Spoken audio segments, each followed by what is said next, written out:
It's hard to get a read on her precise disposition, but she appears helpful.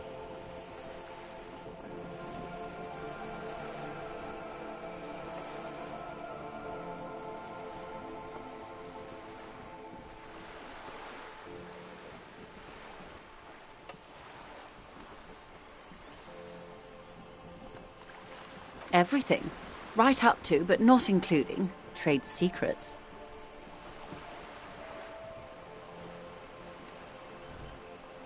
I believe the official title is Senior Labor Negotiator. In practice, I'm a grocery clerk. I relay the union's demands to Wild Pines and return with Wild Pines' counteroffer. And how are the talks going? They're not. That's the problem. The union stopped all negotiations a week ago. After that now they won't even let me into the harbor. There's a 2-meter 20 racist behemoth blocking the gates.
Oh, so you've met him.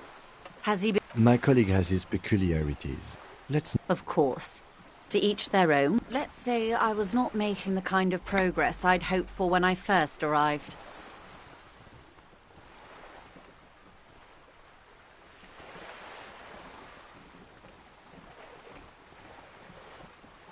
And when did you first arrive?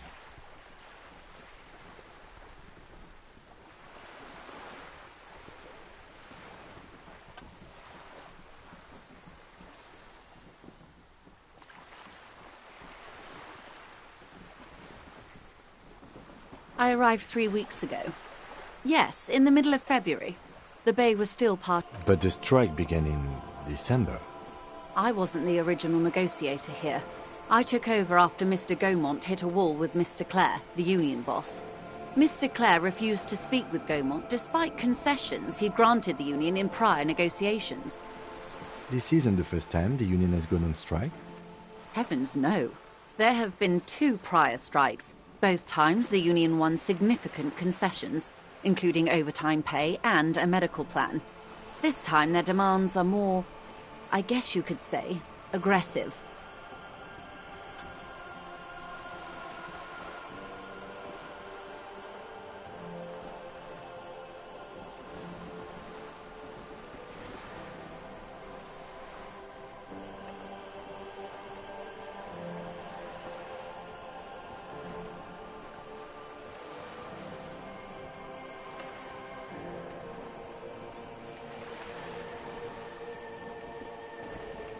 Ludicrous even.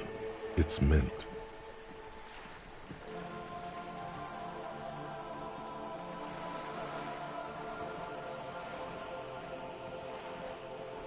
Mr. Clare told him to... how did he put it? Fuck off, midget.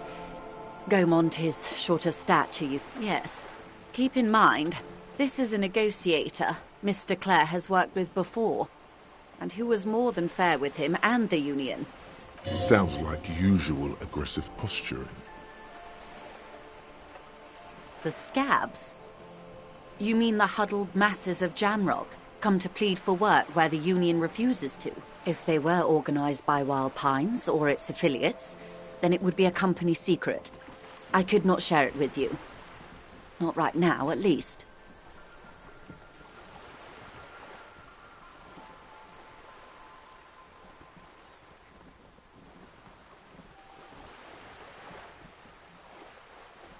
It's implied she's open to discussing this matter with you at a later occasion.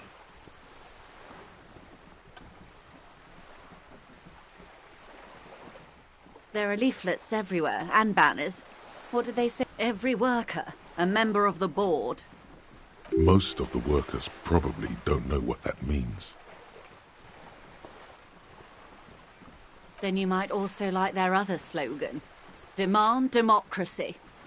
Personally, I don't think it has the same pizzazzo as every worker, a member of the board. It's quite simple, you see. Every time the Wild Pines group makes a decision about what? About anything, really, it needs the signature of each of the 2,200 workers in its Martinez terminal. Just so you understand, this is but one of 22 terminals owned by Wild Pines. Essentially, not only are they kings of the company, they are also kings of the 72,000 employees of Wild Pines Group.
That may well be. It's not up to me to decide who is king, but as negotiations go, it's not a swell start.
I'm not sure. Naturally, I assume that was just their opening position. A hard-nosed tactic with a side of mockery. But there's been no follow-up, just the same nonsensical slogan repeated over and over again.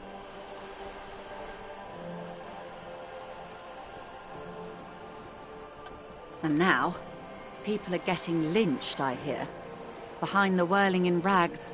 A disastrous situation if there ever was one.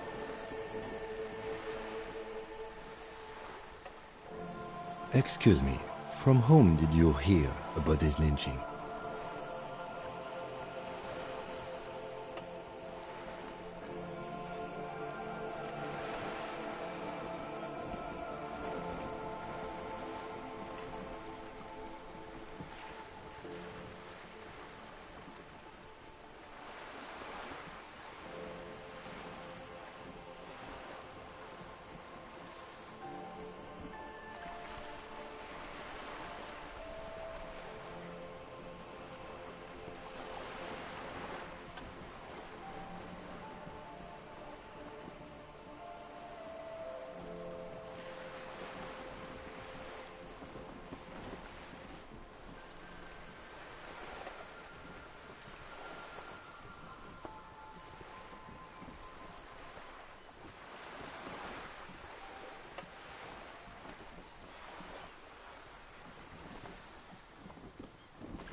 I first heard it. This checks out.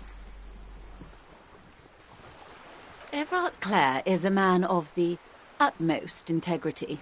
If you can say one thing about him, it's that he always puts the interests of the workers first.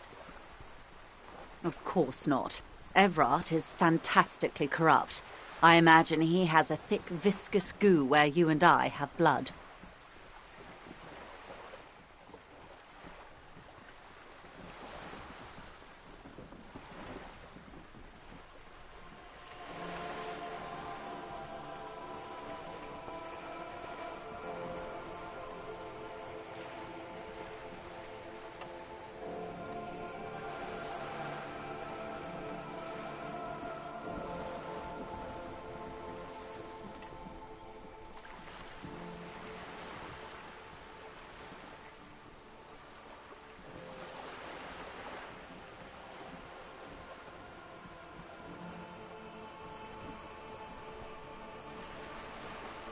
He is the most corrupt individual I have ever seen, and I deal with men like him for a living. If there is anyone more venal, more irredeemably nepotistic, then it's... Yes, Edgar looks exactly like his brother, except for that lazy eye. He also talks exactly like Everard does, and when one's term as foreman is up, the other takes over.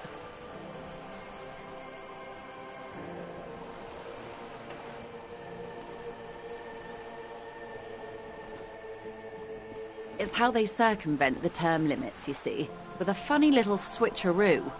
While in office, they've embezzled God knows how much of their workers' dues.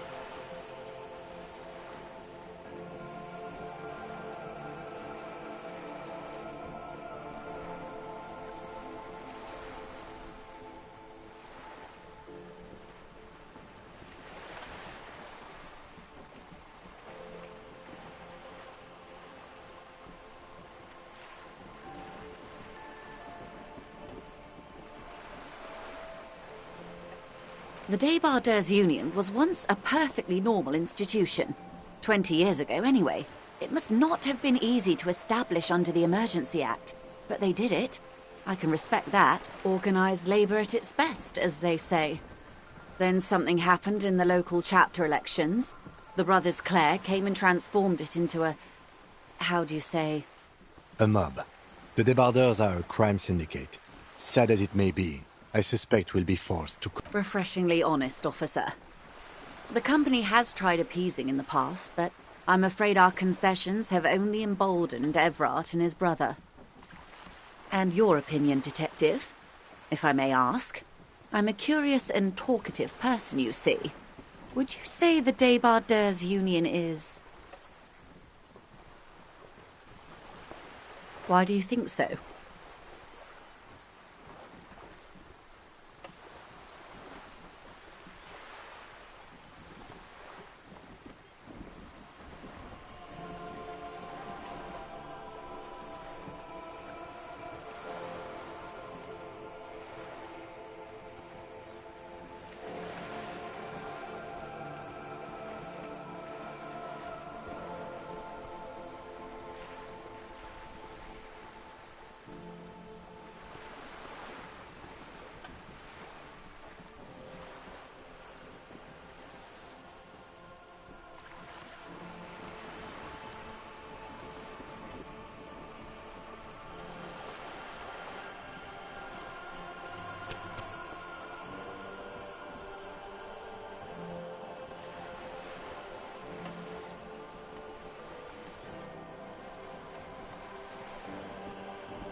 A real man of the left. What else can I tell you about?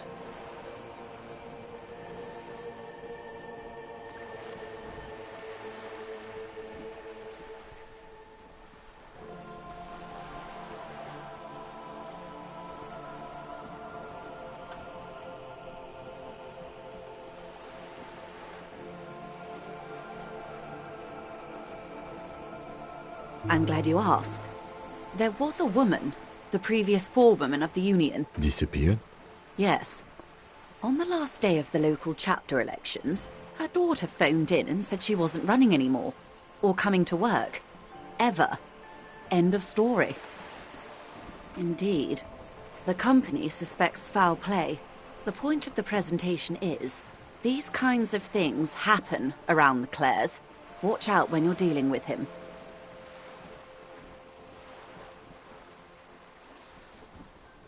Thank you for your concern, man. We'll be just fine. Of course. How else can I help?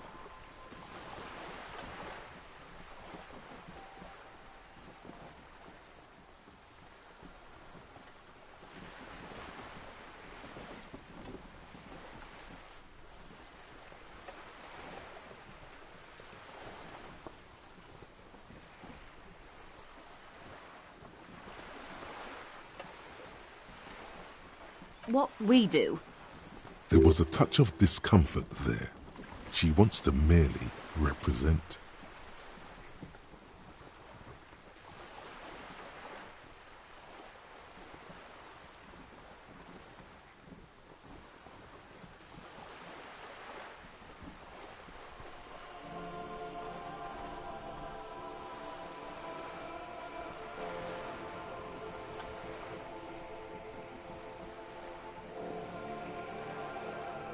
The Pines, and that is... The Wild Pines Group is one of the original Revacholian Indo-tribes. Companies awarded royal monopolies by the king, the suzerain himself, centuries ago. The king is long gone, but several of the Indo-tribes remain.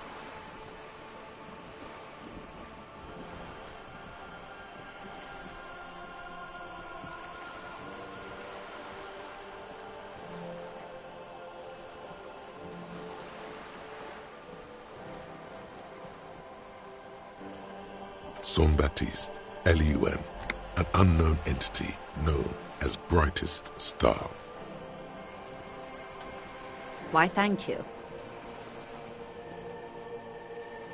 I'm not at liberty to discuss the company balance sheet, but I can tell you that last year, the company booked more than 20 billion real in revenue.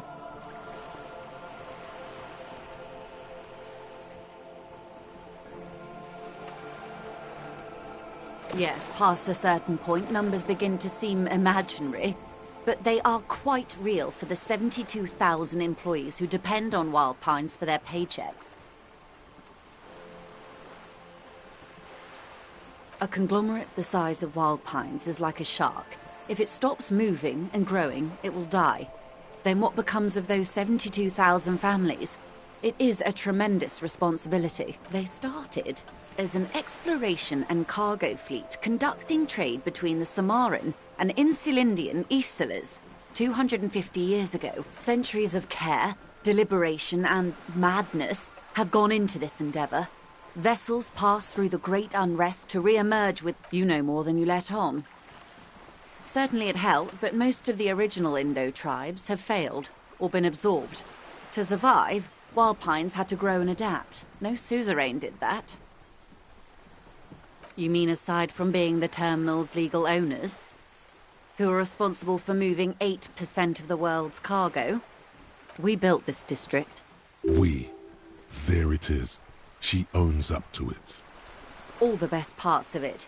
Rue de Saint-Ghislain, with its bastions, the plazas Meteor and Mosaic. Even some of the old street lamps have been put back thanks to the... Before Martinez was swallowed by a company getaway. For a weekend or a summer... With your help, hopefully, says her warm tone. Why, yes I am.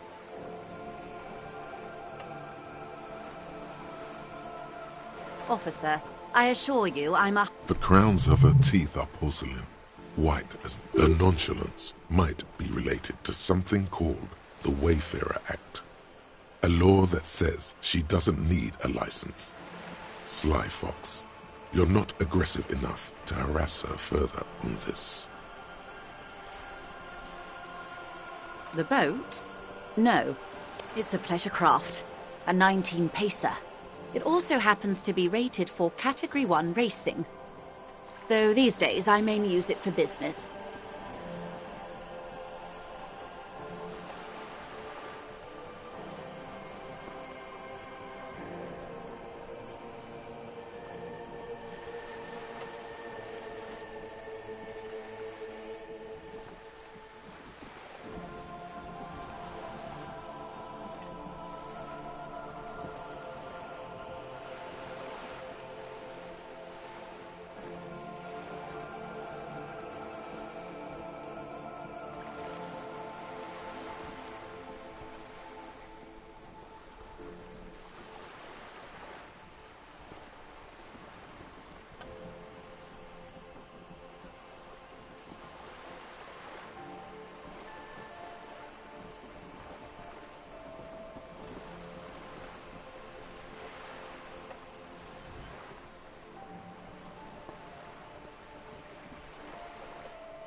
My sloop? I like it a lot. It's the eel's hips, baby. I'm enjoying this part of the interview. It has so... I really do, the lieutenant thinks. Is she thrown off yet? He's looking at the woman, assessing her. Of course there are. We're on an archipelago. How else are you supposed to get around?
Yes, we are. We are on Le Caillou.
I haven't seen anyone else drive a souped-up Capri Kenema motor carriage either. Actually, that motor carriage has been specially issued to serve as a patrol and pursuit vehicle. It's for crossing long distances in the greater Revachol industrial harbor.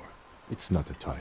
Neither is this. A toy, I mean. It's a machine for crossing long distances in the Bay of Revachol, between the city and the islands.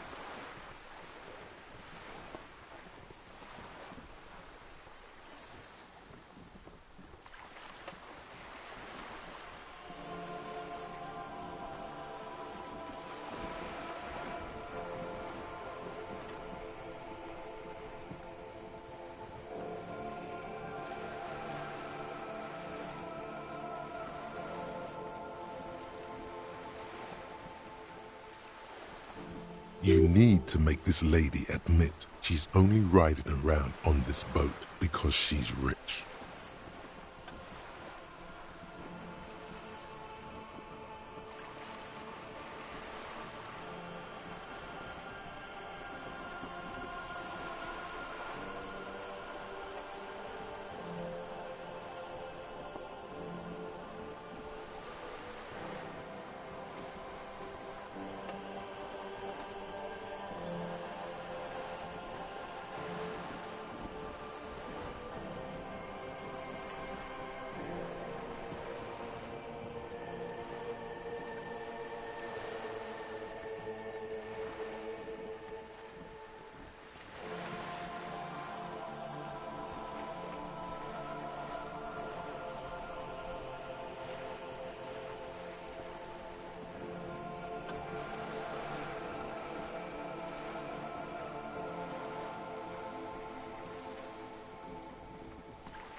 You have the guns and the ammo.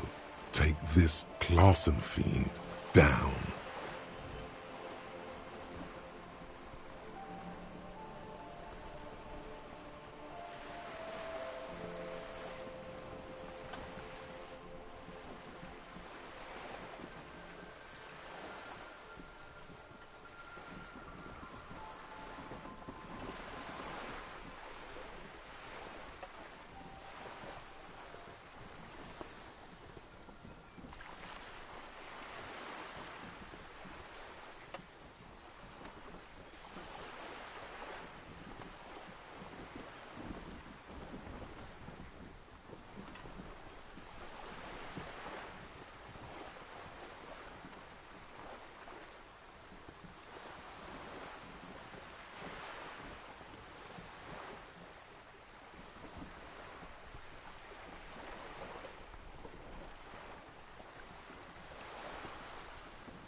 Oh my, the E word. You mean to say that it's a symbol of conspicuous consumption? That I'm a member of the ruling class?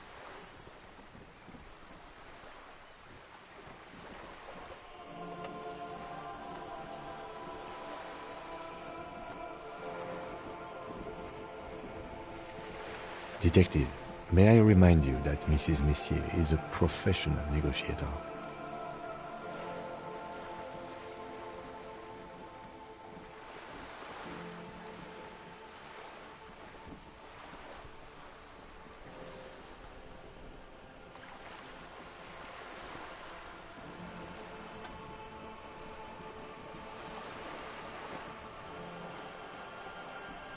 Then what does that say?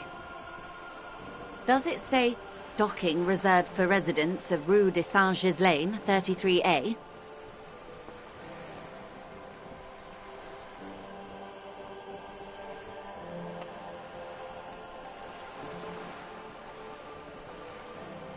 "33A, this old proletarian haunt here.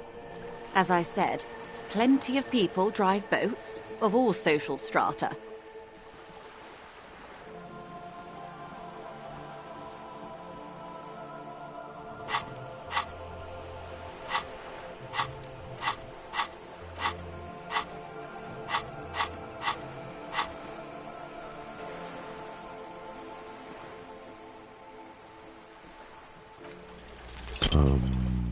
She takes a sip. Okay.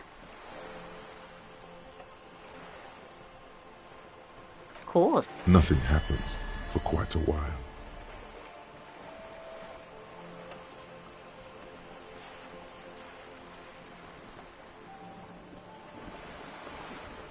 As they do. The thoughts happen inside his brain. It doesn't. My. Except he isn't. The lieutenant is satisfied with where this is going.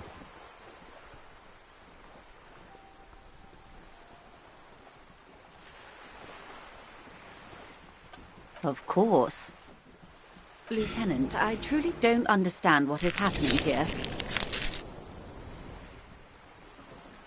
I told you his methods are unconventional.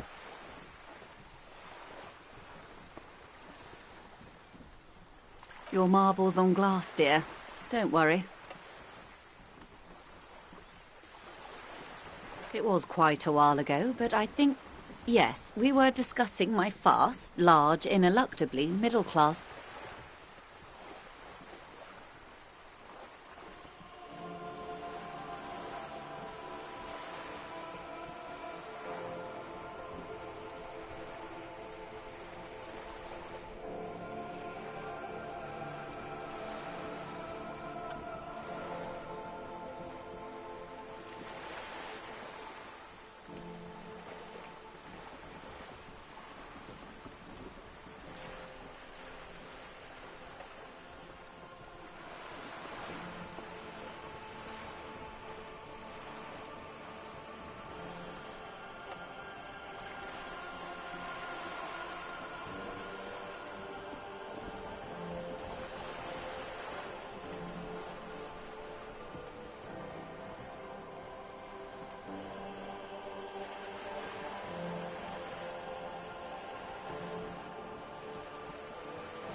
Oh my. The E word. You mean to say that it's a symbol of conspicuous Detective, may I remind you that Mrs. Miss... Then what does that say? 33A? This old prolet... Yes. Anyway.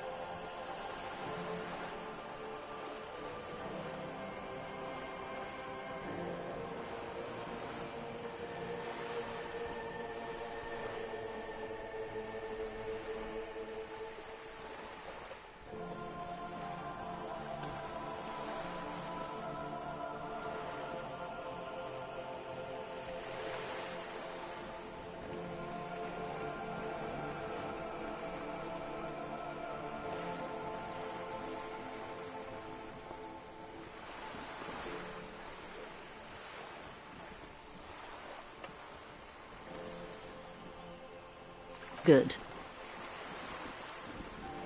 Quite a few. The information I'm to share with you includes sensitive trade secrets. For the sake of my employer, I have to ask for your names and badge numbers. Of course, ma'am. We should have introduced ourselves. I am Lieutenant Kitsuragi from Precinct 57, and this is my colleague from Precinct 41. I'm afraid he doesn't have his badge at the moment. I hope mine will. How curious. Why is that, Detective? Awkwardness washes over the conversation. The woman doesn't like this turn of events. I see. So, are you saying you lost your badge during the course of this episode? Oh dear. I suppose this does explain some of the more curious turns in our conversation. She must have been suspecting something for a while now. As I said, ma'am, his technique may be very unconventional, but he is an officer of the RCM. Of course, I sympathize, but I'm afraid I simply can't share anything more. Hang on. She's a professional negotiator. She should be open to some sort of mutual... She's a negotiator. Just float a favor. I will be frank with you. If I'm going to break protocol, I need to be able to justify it to my superiors. You're in, but it's... Reports from inside Terminal B suggest it's a hub for the local drug trade. This is an open secret in Martinez. The Union controls the terminal. They're profiting from this trade.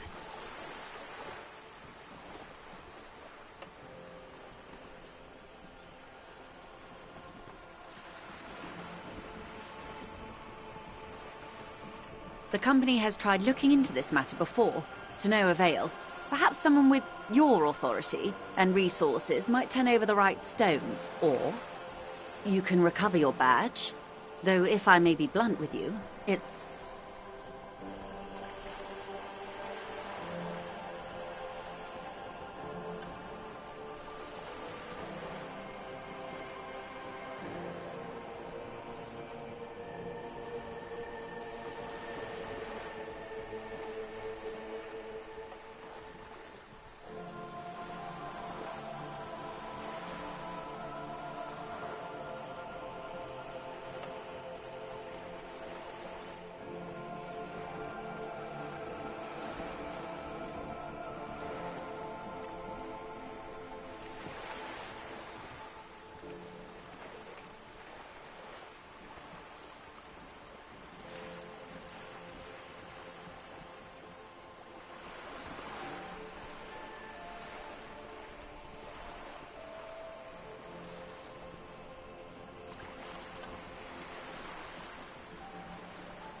Detective, a word in private before we continue.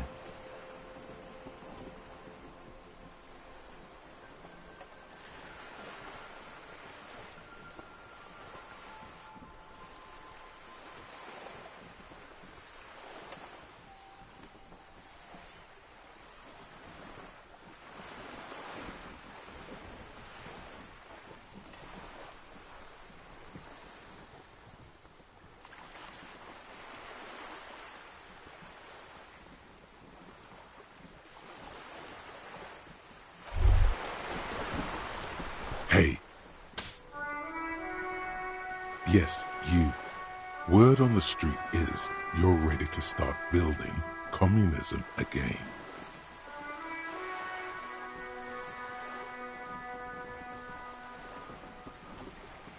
You keep saying things like, down with the bourgeoisie, eat the rich. sodomize the landowners, impale all people who have more than 25 real in their pocket, literally murder all human beings regardless of their political beliefs. That kind of stuff. Oh yes, the mask of ambivalence. Don't deny it. You're about to rip it off and reveal the monstrous seven-eyed lamb of global communism that would devour and masticate mankind.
Everyone can see that. So tell me, do you have any questions before we fire up the big communism builder? Or do we get right down to it?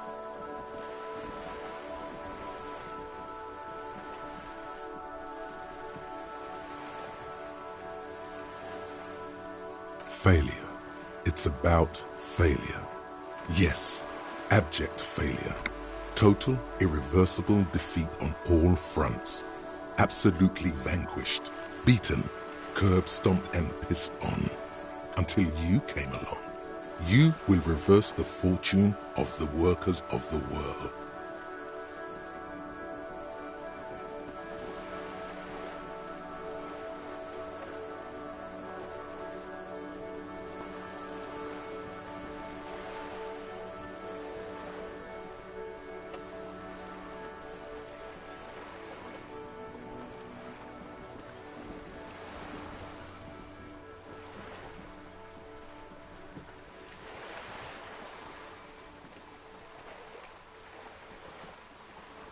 You alone, against every living thing, against every human alive. 800 trillion real in the hands of an impossibly well-organized ruling class. Towering city blocks of bankmen who have the ears of prime ministers. Million-headed armies of nations and the love of your own mother.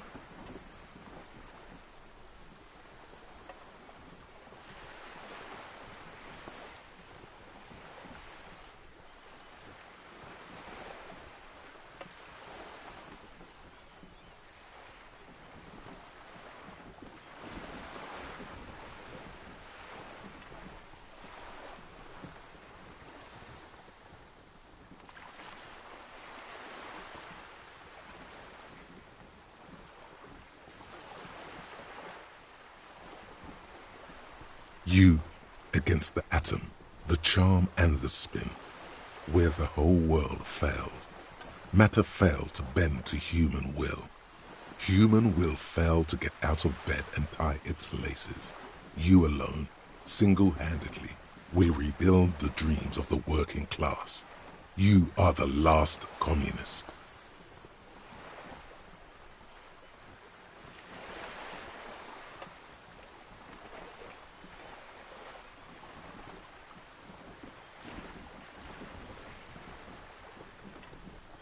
Now get to work, comrade. Oh yeah, get the firing squads and the animal wagons ready. Too late to back out now. You can't make an omelette without breaking a few million eggs.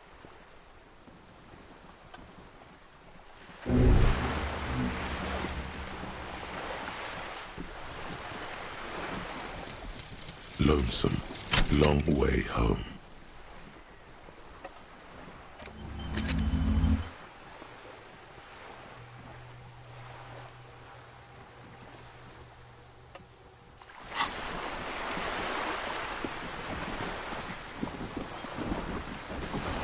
This is not going quite as I hoped it would, Detective. Honestly, I was expecting you to use your unorthodox technique to keep her off balance, and not volunteer us to be her henchmen. This woman is running circles around us. She might have known about your misplaced badge all along, or she's simply an adept improviser. Either way, we've played straight into her hands. He doesn't let it show, but there is a limit to how much the consequences of your unprofessional behavior can cost the investigation.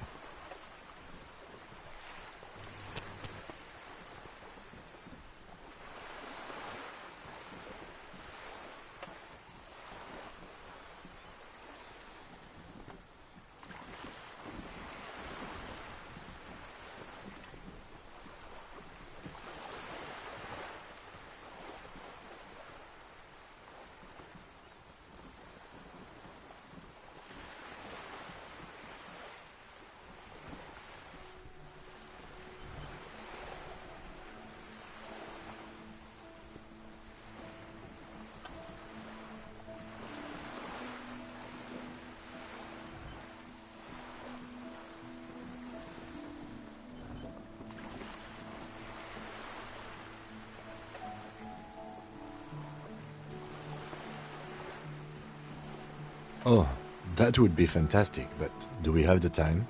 The world is large and your badge is 8 by 6 centimeters. The situation might have changed drastically by the time you locate it. Time is of the essence. You could request a new one from your station, but that would literally take months. I'm sure you will, Detective.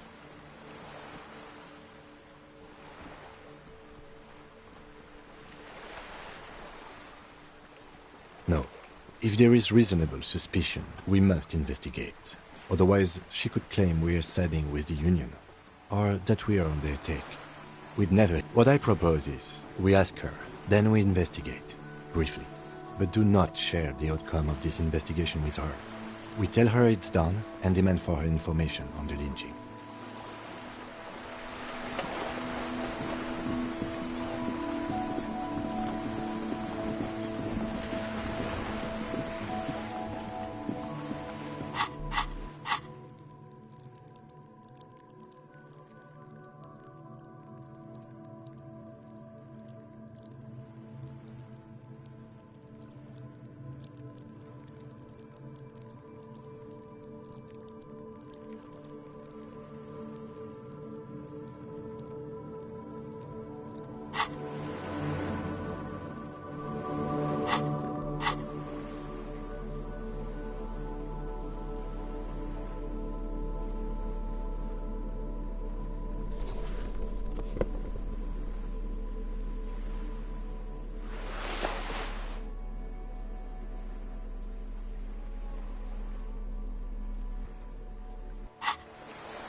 worker. Perhaps he's on his way to eat.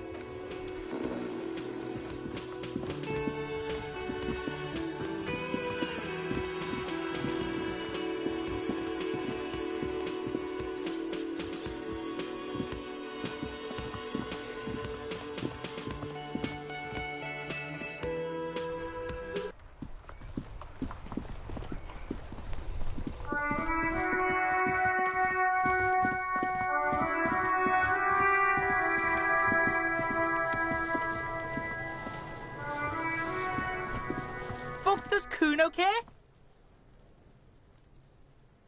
Pig, do you have any idea how fucking Kuno's cruising his bitch on the town and the bitch comes back griefing to the Kuno? Get the fuck out of here, fat ass! Those pants are too small for you.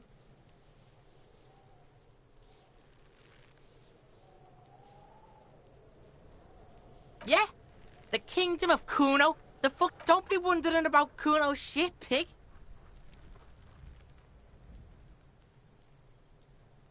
Of course you do, fuckface. Yeah, whatever. Kuno doesn't fuck.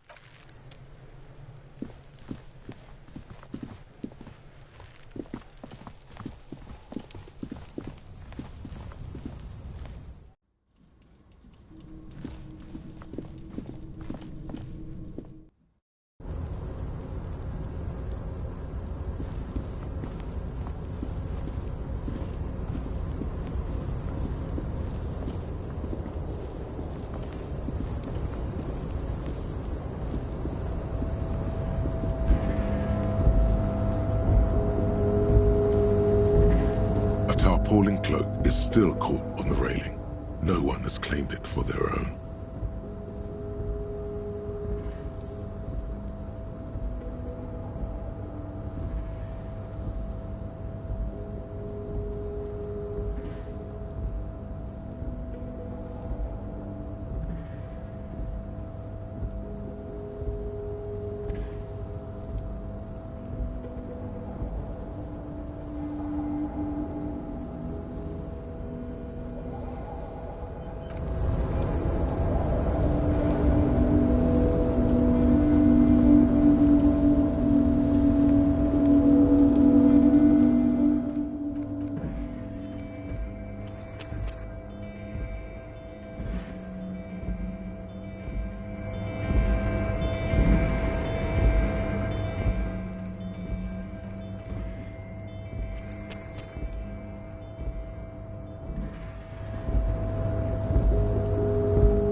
Hello again, my man.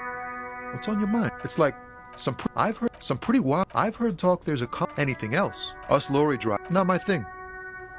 Chasing transient pleasures is a drag these days. I prefer...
Old call box with a matrix of push buttons lists all the companies in the East Delta Commerce Center.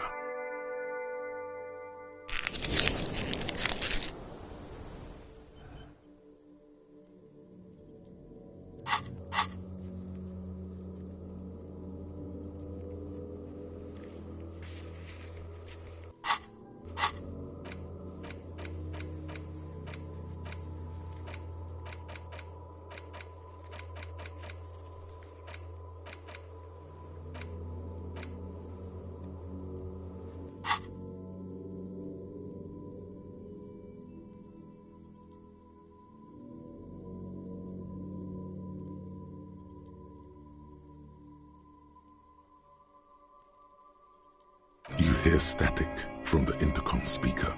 It's... Yes, hello. This is Tricentennial Electric. She sounds almost antique, as if her voice was being played off an old wax cylinder. A receiver must not be working properly.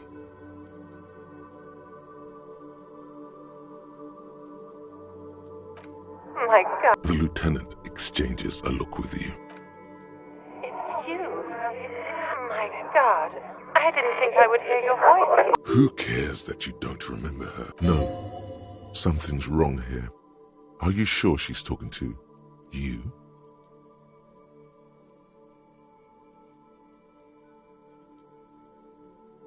Michelle, just please. Why did you even call? I don't understand. You've been gone for months. I thought you didn't care. Ever since I came to work here, it's been different.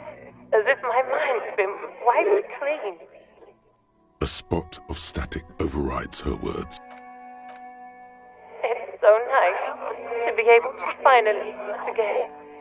She sounds like she's about to cry. She doesn't answer. Silence.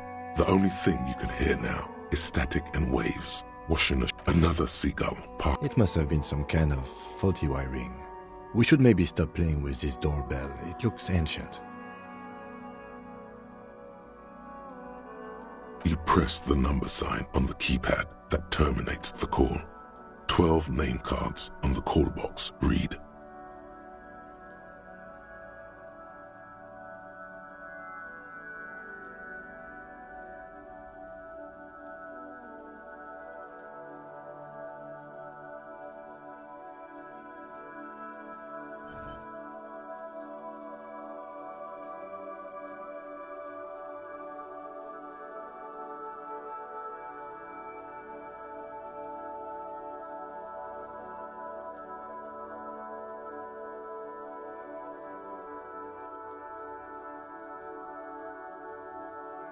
This button looks new, but someone has removed... Huh.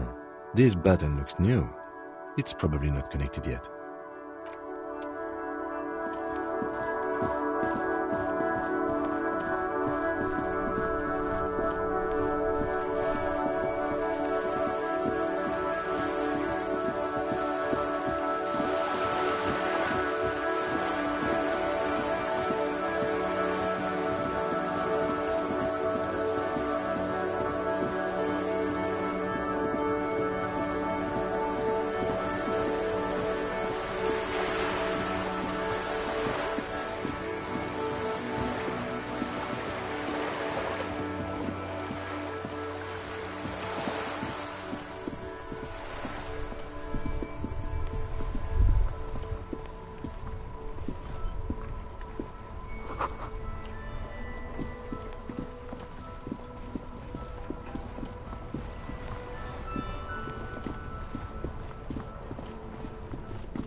G'day to you, officers. A burly man hangs out by the waterlock, carving up a generous serving of salami with an old hunter's knife.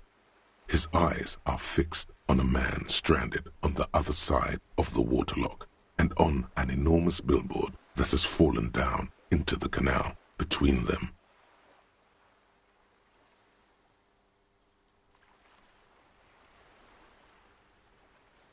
I wasn't here to witness it, but those look like tire tracks on that sign. Weird, huh? The words, Daredevil Driver, sound. Too bad it also takes a year and a day to repair anything round here. Especially a waterlock.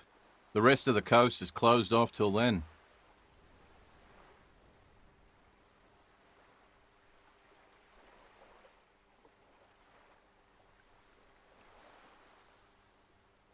Well, there's the fishing village, an abandoned fish market, a bizarro church. Not much use to the congregation, though. There always seems to be something wrong with it. Yeah, not really much else. Just bombed out ruins.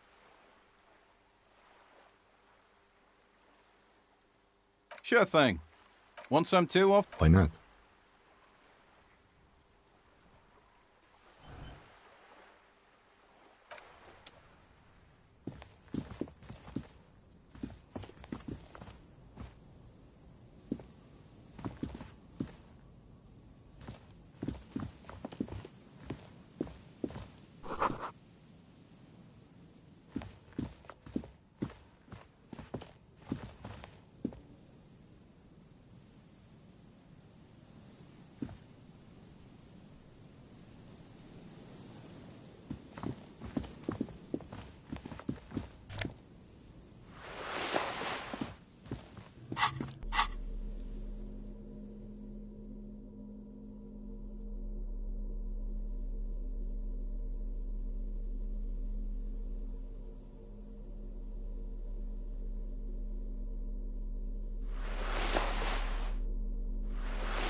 The boomboxes on the shelf look well-loved and well-traveled.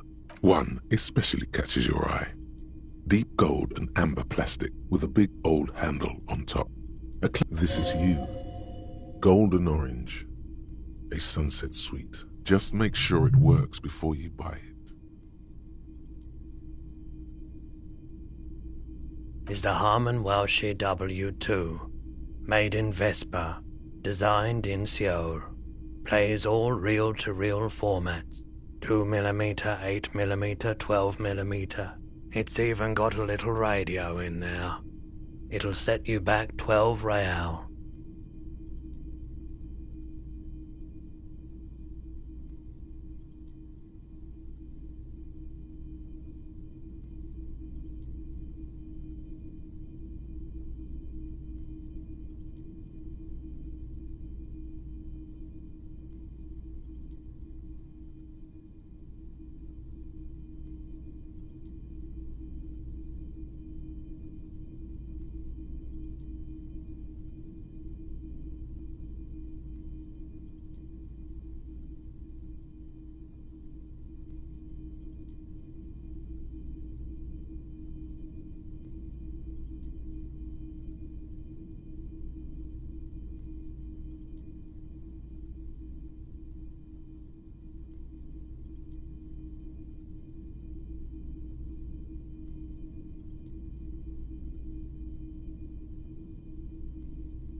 Absolutely.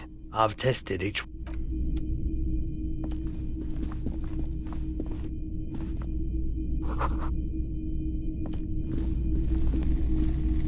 You see rows of toy soldiers guarding the rest of the trinkets displayed on the table.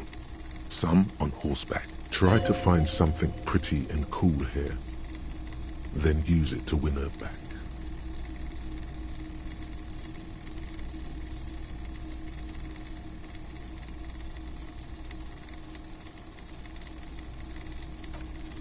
Why? What's this? A headless man riding a horse? A headless man wearing futuristic tracksuit trousers that say found. Oh, that's the Headless Phone Rider. The Headless Phone Rider. It's an urban legend about a man who rides the streets of Revachol sporting a fawn tracksuit. As you see, he's missing his head. 50 cents. Bargain price. I'll throw in the tiny cap too. I think he's looking for it, or something. That part of the story has many interpretations.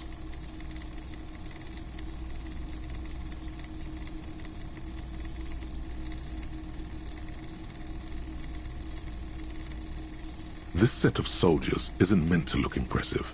A few have rifles, but most of them carry... You're probably talking about the revolutionaries, yes? Yes, they are soldiers. I think their poverty has been exaggerated for effect. When you place them next to the royalists, it doesn't seem like they could possibly win.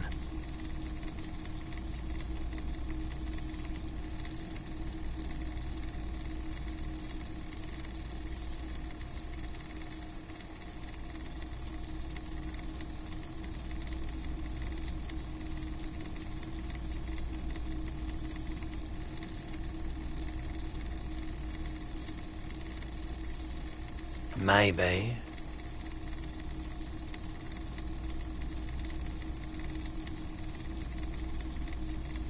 They're not all blue. These figurines also wear gold coats and... Which ones? Ah, royalist soldiers from the time of the revolution. The uniforms are painted a bit too brightly, I suppose. Big men on big horses, clad in lamella armor and... Franco-Nigerian knights. I used to be very serious about these guys.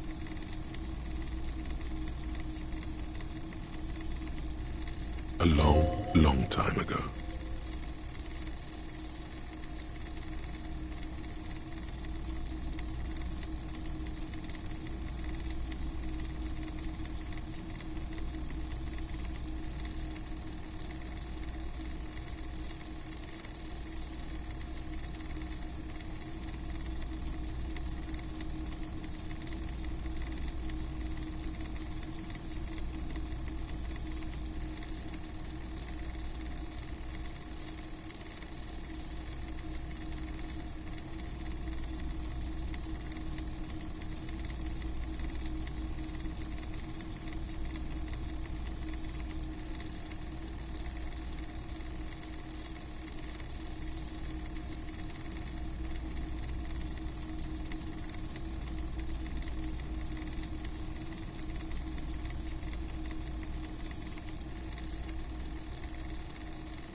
Yes. This sounds off. You shouldn't trust this guy.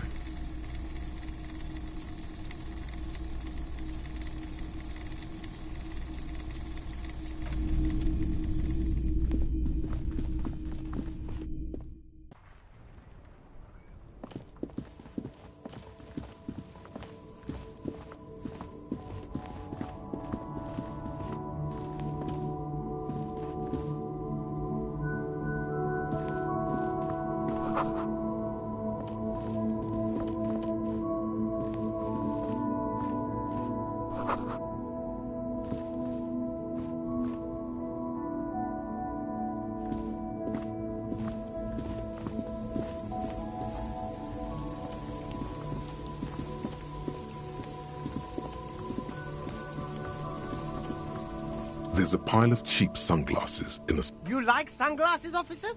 I've got the latest styles right here.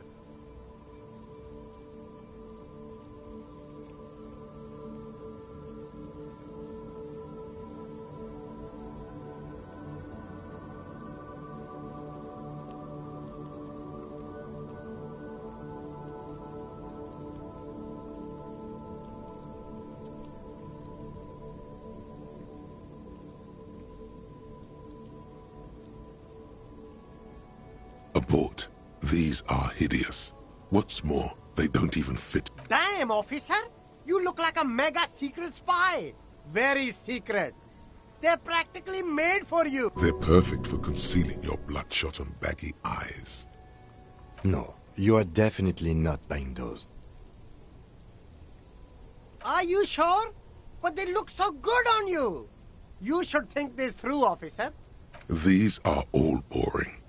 Boring third-rate ho-hum sunglasses made of cheap Syrahese plastic. Those UV stickers are almost certainly just there for the show. If anything, these lenses probably direct more UV light into your pupils. A UV... These are all first-rate sunglasses. Premium design, superb material, very cool. UV resistant. These were definitely...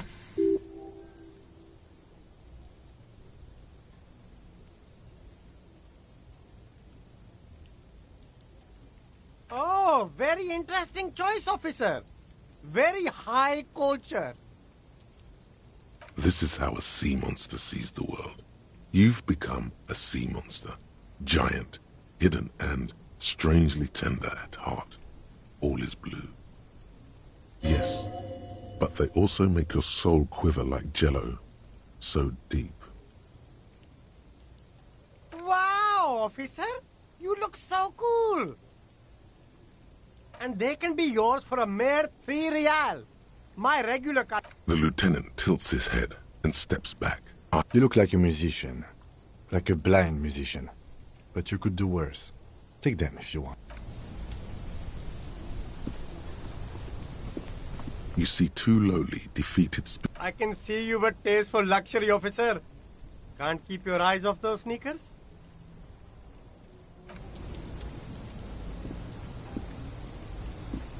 There are clothes inside. Cheap second-hand... Don't be shy. Save the economy? That sounds off. Haven't you heard, officer? We've got to be economically conscious. Recycle your cash, keep it in circulation. Don't buy new things. Buy eco. Look around, officer. You see all these premium goods just sitting there, not getting bought? We've got to keep the flow of goods moving. Is this really the economy we want to leave to our children?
That's the spirit. We've all got to do our part. Your part is to open the box and buy some clothes.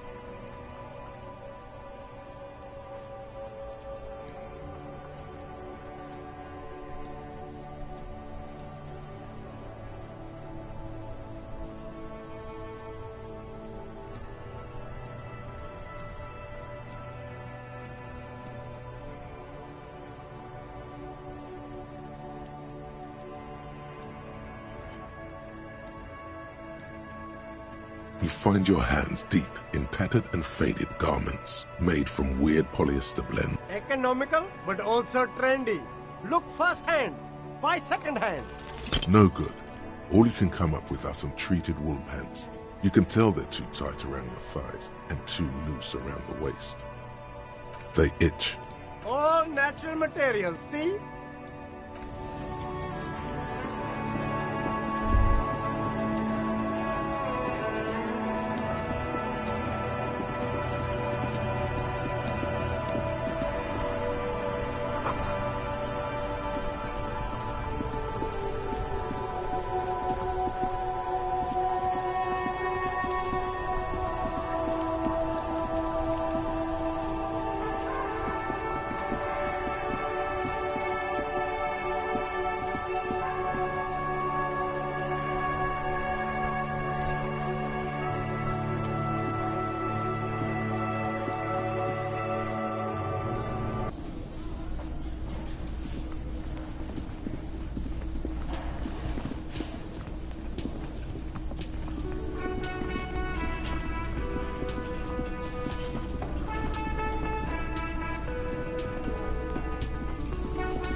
old monument stands in the middle of the traffic.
Can I help you? Absolutely out. You wait and see, cafeteria manager. Absolutely in the question. First we find a sad banger. Then we sing this place to shit. Your body is ready, sire.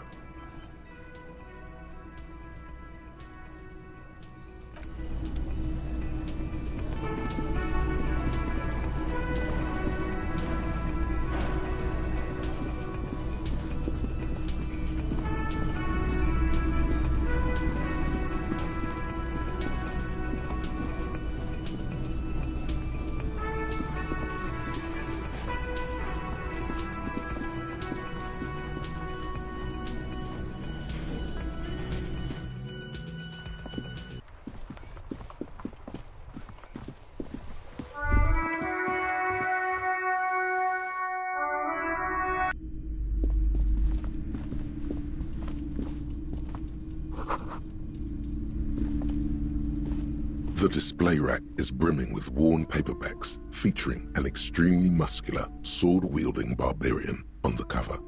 Nearly all the titles contain the word Heimdall somewhere. Oh, Man from Heimdall. A very popular series of adventure novels. They're awfully immoral and violent books. Blood and violence, scantily clad women, epic narratives, all those mystical things he encounters. They're bound to grab those with little imagination and nothing to do. At last, someone sensible. However, I still urge you to buy one. If you're a novice of the series, I'd recommend Heimdallaman, the Man from Heimdall. It's supposed to be a good introduction to the series.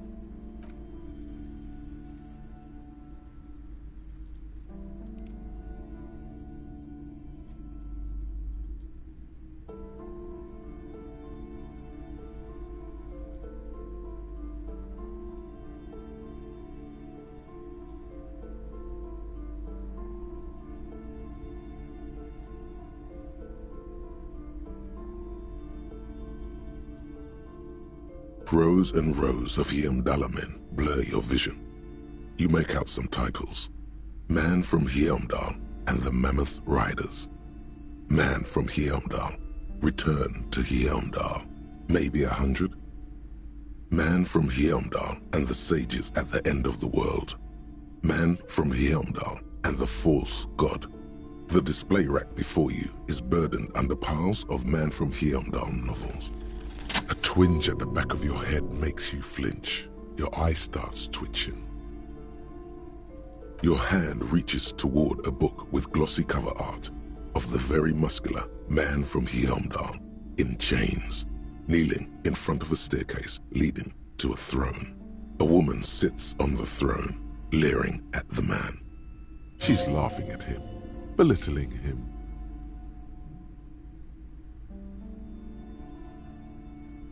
Between the throne and the Heimdallar man lies a bonfire, casting shadows on the wall. The shadow of the woman's headdress looks like a pair of devil horns.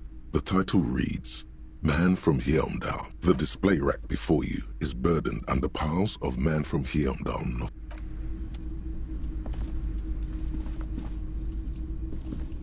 The display rack is brimming with worn paperback.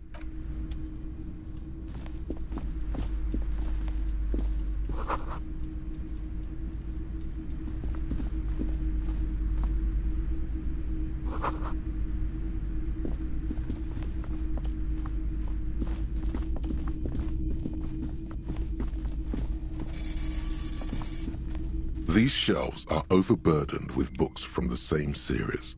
You see the name Dick Mullen over and over. Oh, crime, robberies, murders, even sexual crimes. We're fortunate to have Dick Mullen and his stories to sort all that out.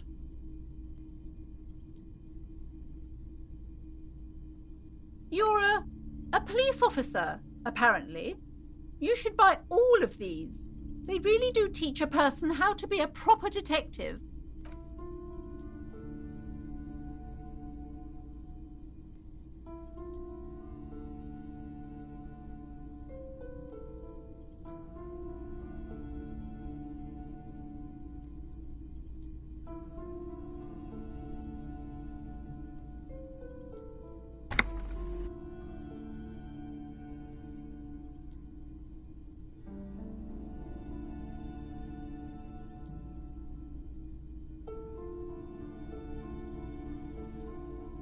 Crime fiction is a disgrace, an asinine misrepresentation of the physical attributes of the arduous everyday work of actual police officers. These books greatly overstate the excitement of police work, glossing over how long it takes to actually follow up on leads and eliminate dead ends. What's more, they completely ignore the psychological hardships of year after year coming into contact with people during the worst days of their lives.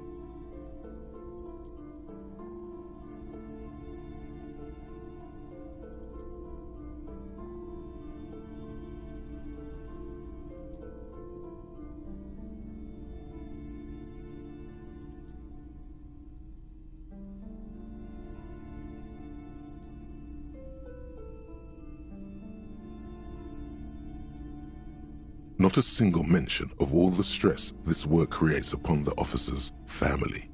Detective fiction just doesn't tell the truth at all. Now, would you like a list of all the books found on the shelf?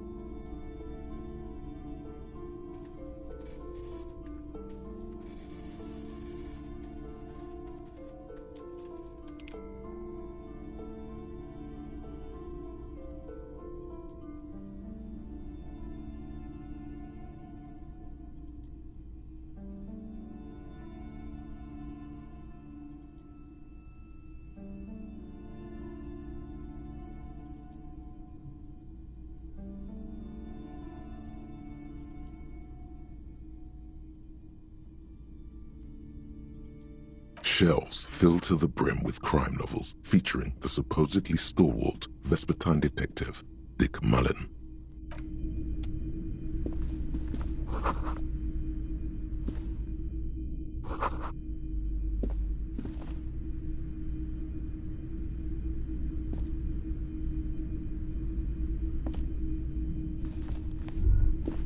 plaque on the shelf reads, Biographies of Famous People. You see a large variety of names, none of which ring a bell.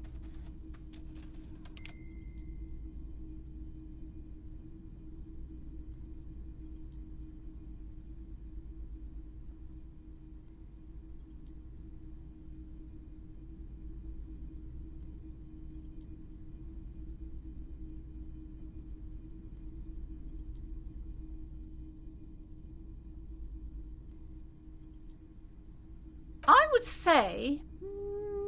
The Greatest Innocence. Yes, most certainly. It's an important educational tool, delving into the depths of history, religion, and their relation to innocent... A very influential historical figure.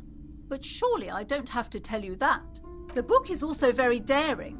The author aims to re-examine the universal understandings of the Innocentic system, creating a fresh vantage point and a shift in the tired order of things. Certainly, it's prudent for a person to have at least an elementary understanding of history and society. You feel like you should get this one? Definitely. It's important somehow. There's something personal inside.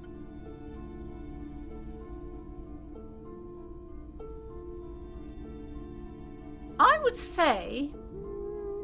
The Greatest Innocence. Yes, most certainly. It's an important education... Shelves full of biography. A true cultural touch... You've acquired an interactable item. Invest...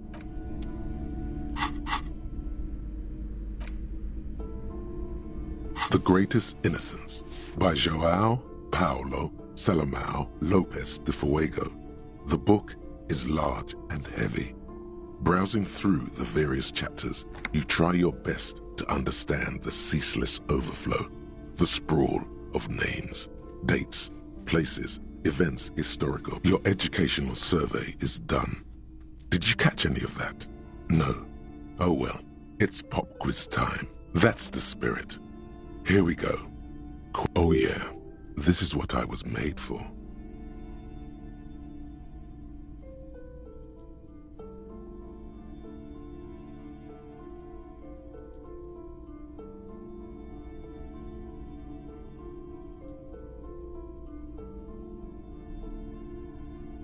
Incorrect. Dolores Day was the innocence of humanism, internationalism, and the welfare state. She codified parliamentary democracy and created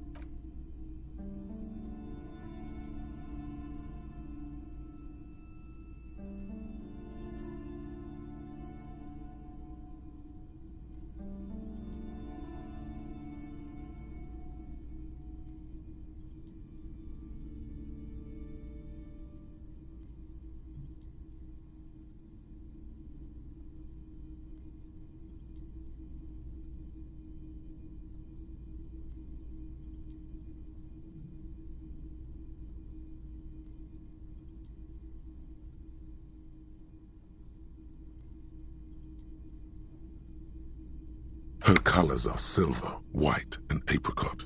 And when you think her name, Dolores, stomach acid rises to the back of your throat, and it hurts. You see a flash silver, a wreath, an airport bag, and blonde hair. You don't know why. Another choice, perhaps? Steer clear of this one. There's something terrible about this one.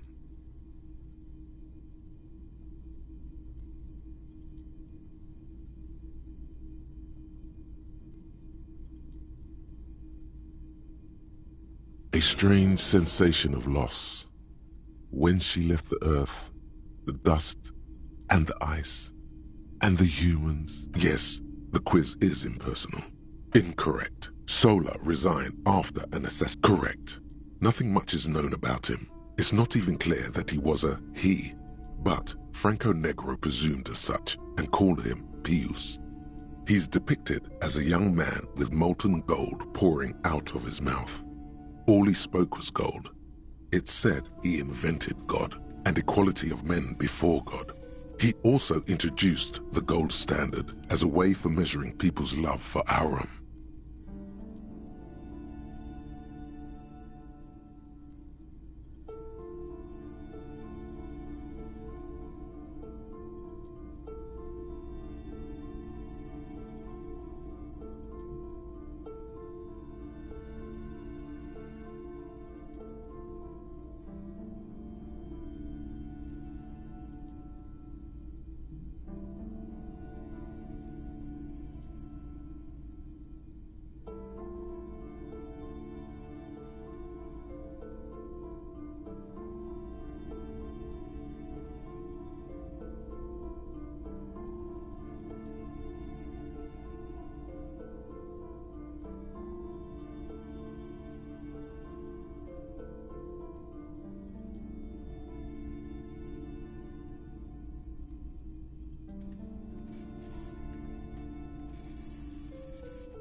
As the first question 2, who was the strongest innocence?